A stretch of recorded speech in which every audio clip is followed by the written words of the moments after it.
Okay, I just had me some breakfast and I'm writing my to-do list because I've got a lot of to-do. But and pray. Dear Lord, I pray over this video. I pray everything that needs to be said would be said, and it would glorify you, and it would be completely understandable to all those who need to understand it, and that it would sink deep and put some fire in them. Yeah. So I'm pretty sure a lot of people who know about Halloween and who are believers who like to celebrate Halloween, you make no sense. Let me just say that. You make no sense. You make no sense. Because basically, you're celebrating separation from God. And that can sound super extreme, like what the heck? But it's actually not. Think about it. Death, gore, rottingness, bones. This is the result of sin. This is what Jesus saved us from. This is what can be and still is a reality of most people. This is brokenness. This is what makes God angry. This is what the kingdom of darkness looks like. This is where Satan is. This is where Satan wants you. This is Satan's party. This is Satan's time to have a blast. Because in the spirit, wherever there's given worship to, there is given power to. And that is why when a lot of worship is given to darkness, they have more access because they have more rights to do that. So there was somebody who was who used to be into witchcraft, used to be a Satanist actually, and he became a believer, and a guy had asked him, he said, what do you say about this, after experiencing it? And he said, it's actually a very big deal. Halloween is for Satanists and, for all people involved in the spiritual, who are, and that's hilarious. It's a very important day for all the people involved in the spiritual. And then Christians are celebrating it like literally, and they even try to change it a little bit, trunk or treat. I'm gonna change it a little bit, but it's the same thing. You're still trick or treat, trick.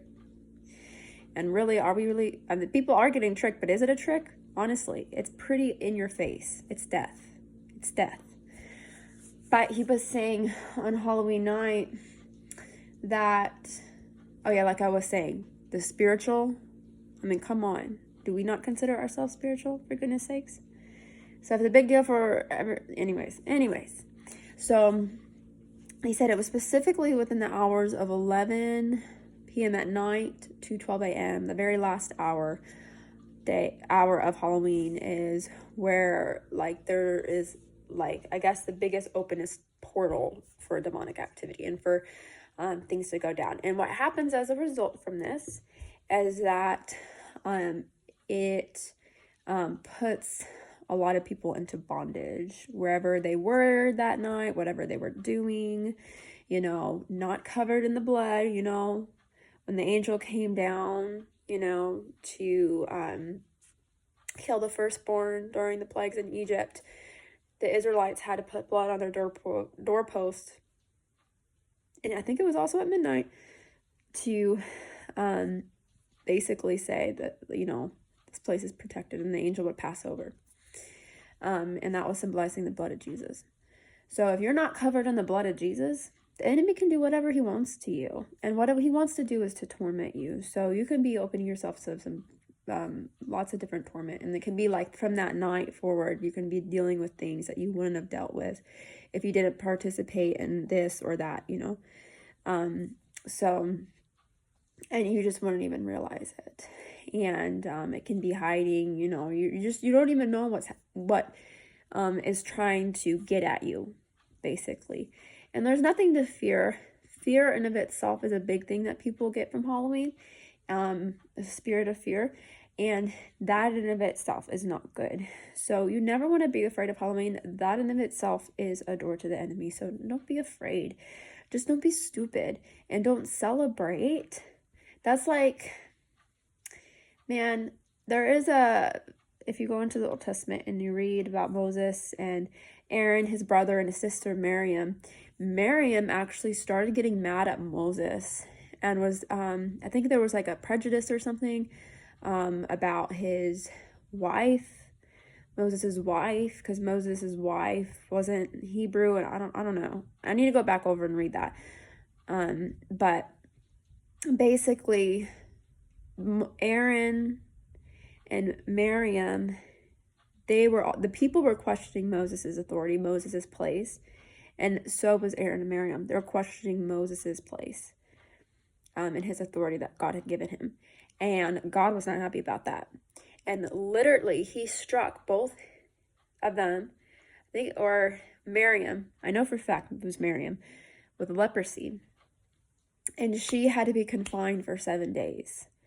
And Moses interceded for her, prayed for her. And God's like, sure, well, he's like, yeah, she'll get better. But it's like, what do you do? What should be done to someone after they've been slapped in the face? Like, what? Was that God? Yeah. He's like, yeah, she needs to go to timeout. She needs to go to timeout for a little bit. Dang. So, yeah. And Miriam was the one who was dancing with the tamarines and all kinds of, when they passed the Red Sea, So we can always revert to really stupid choices, and there's consequences for that. But she did get better. And she didn't die, and she wasn't completely separated from Israel with leprosy for the rest of her life or anything like that. It was 7 days and she was healed. She was healed from her leprosy. But she definitely learned from that. So don't think that, you can be like, I love you, Jesus. I love you, Jesus. I want to be in the light. I want to stay in the light. I want to know the things of life. Jesus, you are the life. You have saved me from darkness. You saved me from sin. You saved me from demons. Now let me go celebrate them real quick, just for a little bit. Let me go celebrate them because everybody from church is doing it. I think it's okay. I know who I am. I know where I stand. I know you're protecting me, so I don't really care. I can just do what I want and celebrate the darkness just for a little bit. I mean, come on. Being scared is just fun for just a little bit, right? All that gory, bloody stuff. Ooh, I love it. Oh, put it all over me. Ooh, put all that gore on me. I love it. Oh, it feels fun to have a little party with Satan for a little bit. Woo. You might just get slapped in the face.